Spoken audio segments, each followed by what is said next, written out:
Sejam bem-vindos ao nosso PodFesp. Hoje o nosso bate-papo é sobre inclusão, acessibilidade e o poder da comunicação. Vamos falar sobre a Libras, a língua brasileira dos sinais, um idioma oficial do Brasil e que muita gente ainda não conhece de verdade. Você sabia que, segundo o IBGE, o Brasil tem mais de 10 milhões de pessoas com algum grau de deficiência auditiva? Dessas, cerca de 2,3 milhões têm surdez severa, o que significa que uma grande parte da população brasileira se comunica por meio da Libras.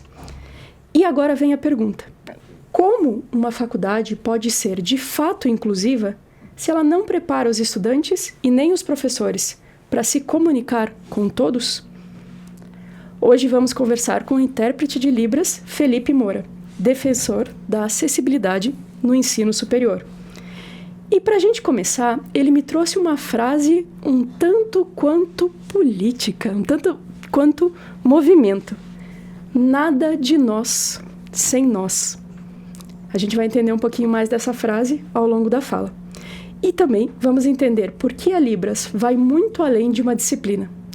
Qual é a importância dela dentro da universidade e, principalmente, como ela transforma ambientes e relações. Felipe, muito feliz em encontrar contigo aqui no nosso PodFesp. E eu queria começar falando um pouquinho da importância que uma instituição de ensino tem ao incluir Libras nas suas disciplinas. Muito prazer, Larissa. Muito bom estar aqui com vocês. E em relação à língua de sinais, a Libras, aqui no Brasil, nós vemos que a Libras ela é uma língua, né, porque ela possui estrutura, e então a inserção da disciplina de Libras nas faculdades, elas podem preparar profissionais para o futuro que vão atender diversos públicos. Então, imagine que uma pessoa se formando na área da medicina, ela vai, na sua vida, encontrar muitas pessoas surdas. Então, se ela souber o mínimo sobre a cultura, sobre como se portar diante de um surdo, como conversar com ele, ela vai ter uma vantagem aí em relação ao atendimento do seu público, né? Então, a importância que nós temos da língua de sinais, como você bem pontuou, ela é uma língua que ela possui estrutura própria, semântica, né? Então, muitas pessoas acreditam que a língua de sinais ela é simplesmente o português nas mãos, mas o português e a Libras se diferem totalmente. Começa pelo fato de o português ser uma língua oral auditiva, né? E a língua de sinais, a Libras, ser visual. Então, a estrutura gramatical totalmente diferente. Então, isso muda tudo. Uma dúvida clássica até. Surdo ou deficiente auditivo? Qual é a forma correta de tratar? Existe uma forma mais inclusiva de falar? Perfeito, muito bom a sua pergunta. Como nós podemos diferenciar esses dois termos? Esses dois termos eles podem ser utilizados para a mesma pessoa. Isso vai depender de como a pessoa se identifica. Por quê? Uma pessoa deficiente auditiva é uma pessoa que muito provavelmente ela busca se integrar no mundo ouvinte. E aí ela foi oportunizado para ela fono desde pequeno e muito provavelmente ela se identifica no grupo dos ouvintes, né? E uma pessoa surda é uma pessoa que tem vivências que ela compartilha com o povo. Então, ela se identifica como pessoa surda. Muitos autores trazem em seus materiais surdo como com S maiúsculo, porque um povo que carrega uma cultura, um idioma, uma língua, ele tem orgulho de ser. Então, uma pessoa surda, ela se identifica assim, porque ela opta pela língua de sinais como meio de comunicação. Um outro termo muito comum ainda utilizado é o surdo-mudo. Como lidar com quem ainda utiliza esse termo, que hoje seria considerado pejorativo? Sim, na verdade, nós não precisamos ser enfáticos, né? Mas é necessário entender que surdo-mudo é o termo pejorativo. Por quê? Porque os surdos têm cordas vocais e eles têm voz. Muitos deles preferem não utilizar a voz porque eles não conseguem regular a voz quando eu estou conversando, eu estou todo momento tentando regular a minha voz porque eu estou ouvindo ela. Então, o surdo que tem a surdez severa, ele não consegue ouvir nada de sua voz, portanto, ele prefere não usar para que ele não chame atenção assim. Então, um surdo não é... Existem pessoas mudas que têm incapacidade de falar, existem pessoas surdas que têm incapacidade de ouvir. Então, o termo surdo-mudo é pejorativo. Como que você se identificou com a causa? Como lidar com esse universo começou a fazer parte da sua realidade? Desde muito pequeno, eu via pessoas surdas se comunicando e achava maravilhoso aquela forma de comunicação. Ficava pensando, como que eles conseguem se comunicar de forma visual? Né? E aí comecei a frequentar locais onde os surdos estavam. E acredito eu que tenha sido bem chato de início, porque cortava a conversa dos surdos, estava ali no meio deles, e ainda bem que encontrei pessoas bem pacientes. Os surdos são sempre muito pacientes com os ouvintes, solícitos, eles gostam de ensinar sobre a sua cultura. Então, com o tempo, comecei a frequentar locais onde eles estavam, comecei a convidá-los para minha casa, e uma coisa puxa a outra. Um dia, um amigo meu pediu um favor, pediu para que eu interpretasse uma causa trabalhista dele, e eu disse, não sou capaz. Ele disse, sim, você é. E aí eu aceitei, fui bem sucedido. Aí ele me incentivou, por que você não se profissionaliza? E aí foi por isso que eu optei por ser intérprete de Libras. Pelo que a gente estava até conversando em off um pouquinho antes, isso passou a fazer parte da tua realidade familiar, inclusive, né? Existem outras pessoas que também são intérpretes na tua realidade? Sim, meu irmão mais novo também se tornou intérprete com o tempo, né? Uma coisa engraçada foi que a minha mãe, por ser uma pessoa mais idosa, ela sempre gostou muito bem de tratar todos os convidados. E ela se sentia incomodada quando eu me retirava do ambiente. Quando uma pessoa surda estava em casa, eu me retirava do ambiente, porque eu era a ponte comunicativa entre eles, né? Então, quando eu me retirava para ir ao banheiro ou qualquer outra coisa, ela dizia, não, você não pode sair. Como que a gente vai tratar ele aqui se eu não consigo me comunicar? Aí eu disse, mãe, você precisa aprender língua de sinais para tratar bem seus convidados. E foi isso que ela fez. Hoje ela é fluente em Libras também. Qual é o impacto para os estudantes de aprender Libras? Estudantes não surdos, né, de aprender Libras e até no mercado corporativo, posteriormente. Veja bem, a língua de sinais, a Libras, ela não só é uma questão de acessibilidade para surdos. Muitas pessoas pensam que o intérprete está ali para interpretar para o surdo. Mas o intérprete, ele está numa instituição para interpretar o que o surdo fala para pessoas ouvintes e o que as pessoas ouvintes falam para o surdo. Então, ele é a ponte entre as duas línguas. E o que isso impacta no aprendizado para pessoas ouvintes? Como nós falamos ainda há pouco, a língua de sinais é uma modalidade diferente do português. E então ela oportuniza para a pessoa um outro padrão de pensamento, uma outra visão de mundo. Tendo que a língua portuguesa, ela tem seus padrões e ela acaba moldando a forma como nós pensamos. Cada idioma e cada língua molda um pouco a forma como nós iremos pensar e ver o mundo. Então a língua de sinais acaba ampliando essa visão que a pessoa tem e também ajuda ela a se comunicar com o povo que carrega uma cultura lindíssima. Só surdos podem batizar uma pessoa? Podem trazer esse nome visual para o intérprete? Eu não serei categórico dizendo que só surdos podem dar o sinal, mas eu diria que seria melhor que um surdo te desse um sinal. Por quê? Porque os surdos eles trazem a experiência visual é muito importante aí para dar um sinal a uma pessoa. Eles vão analisar características físicas, e os surdos, eles têm uma percepção visual, uma acuidade visual, acaba sendo melhor do que a de um ouvinte. Então eles vão buscar características em você que mesmo você não percebia, ou outra pessoa que bem próxima a você não percebia. Então por isso que o surdo é que dá o sinal a uma pessoa.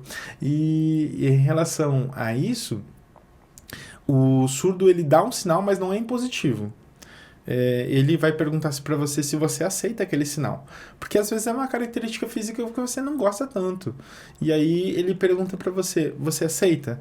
E aí você vai utilizar esse sinal aqui, ó. Quando o surdo te pergunta, você vai utilizar o sinal de aceito, e você vai repetir o sinal para que ele entenda que você já entendeu o seu próprio sinal. E aí, a partir daquele momento, toda vez que o surdo te perguntar o seu sinal, você vai responder, o meu sinal é este.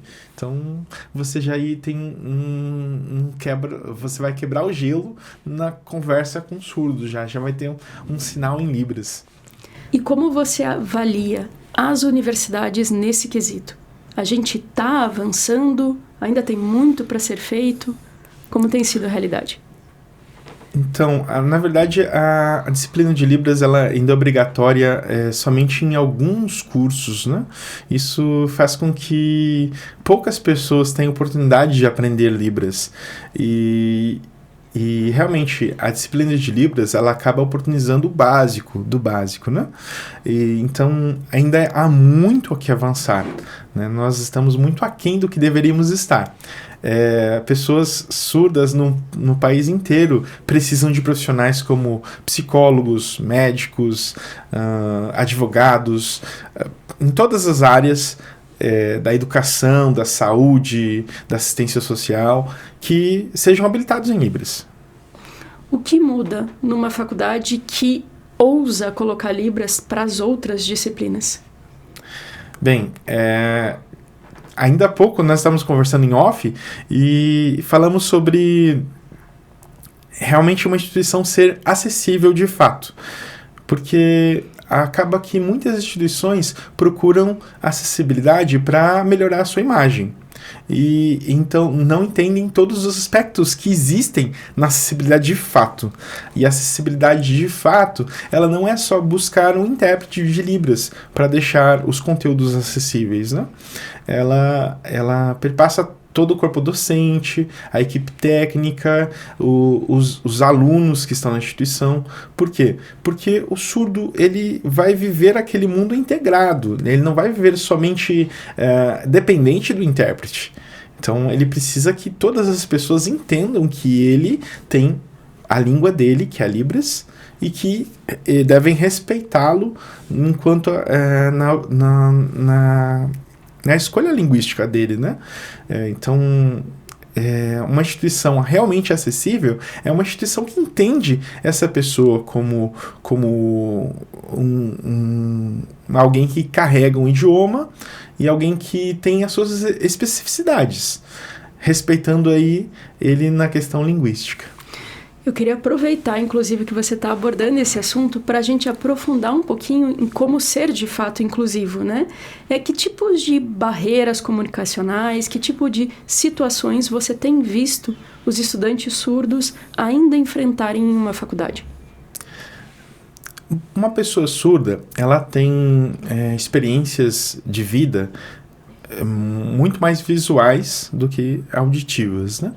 Então, as barreiras vão desde um exame que não privilegia em nada a questão visual da pessoa surda, até quando ela vai, de repente, num departamento da instituição para resolver qualquer questão e ela ali encontra uma barreira.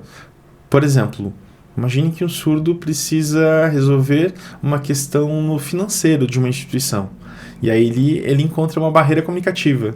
Então, ele acaba perdendo bastante por isso.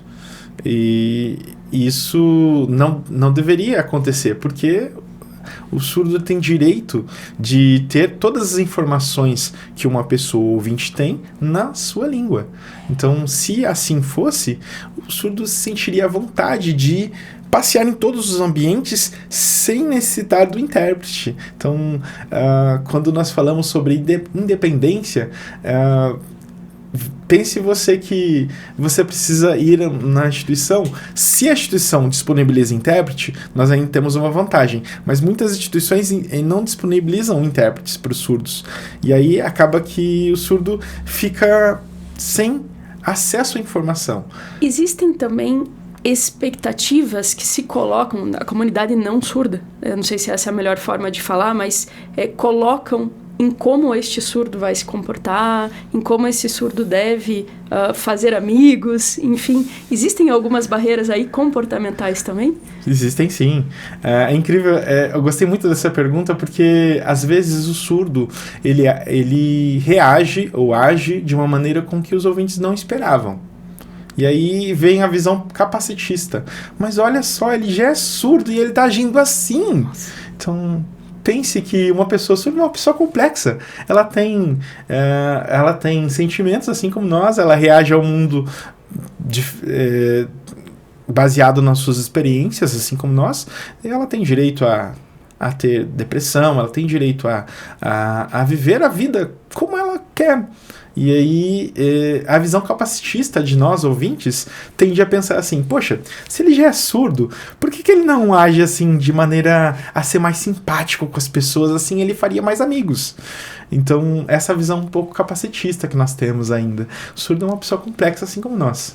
A gente vinha falando, inclusive, dos desafios de alfabetização, dos desafios de troca com os pais, muitas vezes, né?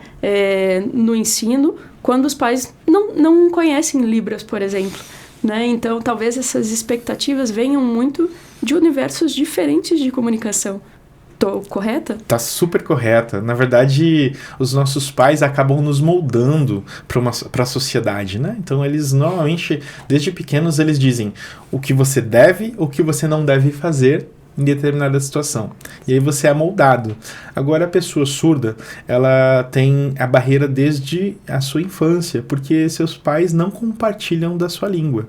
Então, pense que os pais que não procuram aprender Libras na primeira infância da criança, eles perderam bastante ali da ligação que eles podem ter com o seu filho e também do que eles podem ensinar sobre a sociedade para o seu filho.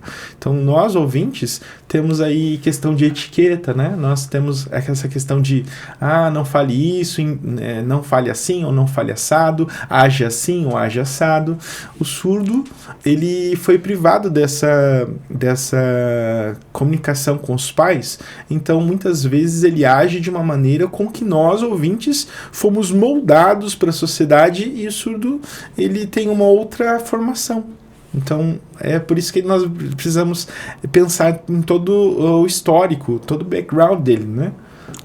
Nossa, olhando agora para o teu papel de maneira ainda mais ampla, né? O intérprete, ele tem o desafio, inclusive, de trazer um pouco dessa realidade, desses comportamentos, né? Que as pessoas entendam as diferenças, né? Como você avalia? Ainda existe muito espaço a ser preenchido? Como está o número de intérpretes hoje nas nossas faculdades? Existem, realmente, uma procura muito grande por profissionais intérpretes, né? Existem muito campo para melhora em relação a isso, porque o intérprete ele precisa ser uma pessoa que conhece muito bem dos dois mundos, e além disso ele precisa ter competência tradutória e de interpretação, e isso faz com que nem toda pessoa que seja fluente em Libras é apta para ser um intérprete, né? Então, uma pessoa que está interpretando, isso exige muito da capacidade mental dela, e não só de transpor as questões de idioma, mas as questões culturais, assim como nós conversamos ainda há pouco. E isso faz com que existam poucos profissionais ainda, né? Mas acredito eu que isso já está melhorando com a legislação que foi revisada em 2023 sobre a profissão do tradutor-intérprete. Muitas coisas têm melhorado. Como sensibilizar professores e alunos que talvez não se interessem por Libras porque sentem que nunca vão usar? Então, essa é uma questão muito delicada, porque sensibilizar tem a ver com a pessoa mesmo, né? O interior dela, como ela vai ver, como ela vê o mundo. E as pessoas precisam entender que o surdo, ele é uma pessoa assim como todos nós. Ela precisa que respeitem ela na questão linguística. A língua portuguesa e a Libras, elas têm diferença nessa questão. O surdo, ele normalmente é alfabetizado em Libras e ele tem o português como um segundo idioma. Então, mesmo você tendo um segundo idioma, e muitas pessoas aqui vão me compreender, porque mesmo quando você é fluente em um segundo idioma, você ainda tem dificuldade em algumas questões comunicativas nesse segundo idioma. Veja você, por exemplo, que você precisa fazer uma prova, uma redação do Enem em inglês. Você já vê uma questão de dificuldade extra aí. Então, essa é a vida dos surdos, mesmo aqueles surdos que são influentes em português. Então, existem muitos surdos que não são fluentes em português. E eles são privados até realmente da Libras como o primeiro idioma. Então, essas questões, elas podem mudar a vida de uma pessoa completamente. Aproveitando que a gente está falando tanto sobre a importância dessa inclusão, mas também sobre esse campo amplo, né? Essas oportunidades, até de carreira, que a gente falou aqui, existe muito espaço. Para quem quer começar a lidar com Libras, quais os caminhos, que dicas você pode trazer para as pessoas? Algumas dicas que eu daria para uma pessoa que quer começar nessa profissão, a coisa mais importante é ter contato com pessoas surdas. Aí você pode me perguntar, mas como que eu vou ter contato com pessoas surdas se eu não os vejo por aí? Talvez você tenha que refinar um pouco seu olhar, porque como você trouxe os dados aí, são milhões de pessoas surdas, elas deveriam estar em todos os ambientes. Se elas não estão, por que não estão? E se eu não os vejo, talvez eu precise frequentar locais diferentes. Os surdos deveriam estar em todos os ambientes, né? E uma outra, essa é a primeira questão, ter contato com pessoas surdas. Porque para você ser fluente em um idioma, uma língua, você precisa ter contato com os nativos. É indispensável. Isso vai trazer experiência visual, experiência no idioma, na questão cultural, no comportamento. E a segunda dica que eu daria é procure instituições que podem te capacitar, dar cursos, né? Existem cursos bem acessíveis para as pessoas. Eu daria dica para qualquer pessoa que é ouvinte procurar a FENEIS aí do seu estado, né? A FENEIS é a Federação Nacional de Educação e Integração de Surdos. É uma federação que defende os direitos dos surdos e a capacitação de intérpretes. Então, ela pode ajudar nessa questão aí também. Excelente. Felipe, a gente está chegando ao final do nosso bate-papo. Está sendo uma oportunidade incrível da gente debater um pouco mais sobre inclusão. E eu queria deixar um espaço, então, para as tuas considerações finais. Que pontos a gente ainda não abordou e que talvez seja fundamental compartilhar com todos? Interessantíssimo, tem muitos pontos que a gente ainda não abordou, mas eu vou focar em alguns aqui. Por exemplo, como nós falamos no início, nada de nós sem nós. Essa é uma frase que o povo surdo carrega, porque muito se pergunta para a pessoa ouvinte, o que eu preciso fazer para deixar isso acessível para o surdo? Então, tentar colocar tentar deixar com que o surdo seja protagonista da própria vida, né? Como intérprete, eu vejo que muitas pessoas perguntam para mim, olha, fala para ele ou para ela isso. E eu normalmente faço uma pausa ali na minha fala e falo, professor, professora, pode dizer diretamente para ele. Eu estou aqui como um instrumento de comunicação. Pode olhar nos olhos do seu aluno e pode falar diretamente com ele. Eu vou estar do seu lado interpretando. Vou emprestar as minhas mãos para você e vou emprestar a minha voz para ele. Então, deixar com que o surdo seja protagonista, né? Permitir com que ele seja o protagonista da própria vida.